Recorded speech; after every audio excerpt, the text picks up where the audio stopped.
కాబట్టి ఈ డేటా క్లియర్గా ఉన్నప్పుడు మీకు నిజంగానే దాని మీద సంశయం ఉంటే ప్రభుత్వానికి హేతుబద్ధంగా కొంత డబ్బు మిగిలించే అవకాశం ఉంది అని అనుకుంటే ఒక ఊరు ఉదాహరణకు తీసుకోండి. రాష్ట్రంలో మీరు ర్యాండమ్గా ఎన్ని గ్రామాలన్నా ఏంటి కలెక్టర్లకు పెట్టండి, 1 డే బాధ్యత పెట్టండి, ర్యాండమ్గా తీపియండి. ప్రతి కలెక్టర్ పరిధిలో ప్రతి మండలంలో ఒక ఊరు తీపియండి. రాష్ట్రంలో 600-700 మండలాల్లో 600-700 గ్రామాలు ర్యాండమ్గా 1 గంటలో తీయచ్చు రికార్డ్. 1 అవర్ చాలు. ఓ నిర్దిష్టమైన గ్రామం. మీరందరూ కూడా వ్యవసాయ కుటుంబాల నుంచి వచ్చిన వారే, మీడియా మిత్రులందరూ కూడా ఏదో గ్రామం నుంచి వచ్చిన వాళ్ళే.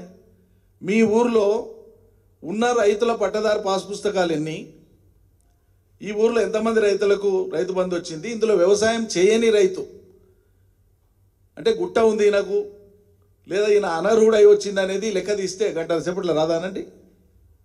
నిజంగానే ఉంటే 1 ఎక్కడైనా ఉంటే ఉండవచ్చు, అది ప్రభుత్వ తప్పిదం కాదు.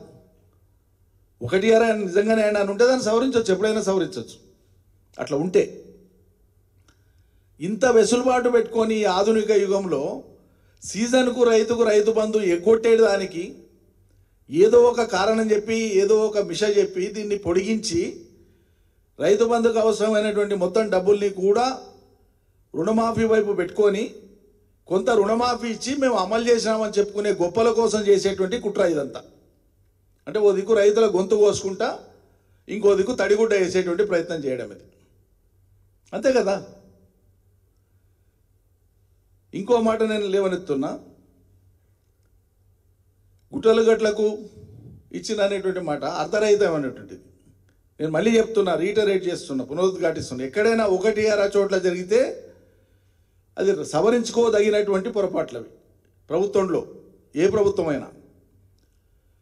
అసలు మొత్తం భూములు మీ నిర్వాహకం వల్ల, గత ప్రభుత్వాల నిర్వాహకం వల్ల ఉమ్మడి రాష్ట్రంలో రెవెన్యూ రికార్డులు సరిగా లేక 40 ఏళ్ల కింద 50 ఏళ్ల కింద భూసేకరణ చేసినటువంటి శ్రీరామ్ సాగర్ ప్రాజెక్టు కెనాల్స్ కానీ, శ్రీరామ్ సాగర్ రిజర్వాయర్లో కానీ, జూరాల కెనాల్స్ కానీ, జూరాల రిజర్వాయర్స్లో పోయినటువంటి నీళ్లు కానీ, శ్రీశైలం రిజర్వాయర్లో ఇంపౌండ్ అయినటువంటి ల్యాండ్ అక్విజిషన్ అయినటువంటి భూములు, కెనాల్స్ కోసం తీసుకున్న భూములు, హౌసింగ్ కోసం తీసుకున్నటువంటి భూములు, 40-50 ఏళ్ల కాలంలో వివిధ ప్రభుత్వ అవసరాల కోసం ప్రభుత్వం సేకరించినటువంటి మొత్తం భూములు మీ పాలనా కాలంలో గనక అవి రికార్డులు సరిగా మెయింటైన్ చేస్తే అప్పుడేదో రెక్టిఫై అయిపోయేది కదా.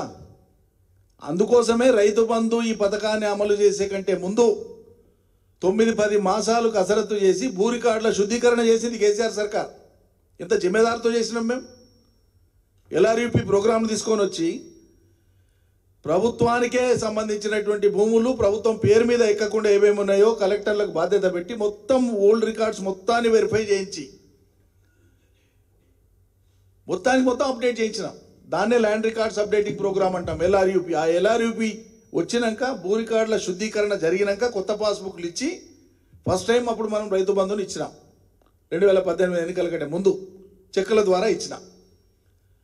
ఆ ఇచ్చిన దాంట్లో కూడా ఇంకా ఎక్కడైనా ఉంటే ఎక్కడ ఉండడానికి ఆస్కారం లేదు. జనరల్గా గ్రామాలలో ఏ గ్రామంలోనన్నా అది వ్యవసాయ యోగ్యమైన భూమి కాకుండా ఎవడైనా తీసుకుంటే అప్పుడే అది వార్త వచ్చేస్తుంది. మరి ఇన్నేళ్ల కాలంలో ఫలానా గ్రామంలో ఫలానా సర్వే నెంబర్కి ఇచ్చినారు, ఇది వ్యవసాయ భూమే కాదనేటువంటిది జరగాలి కదా.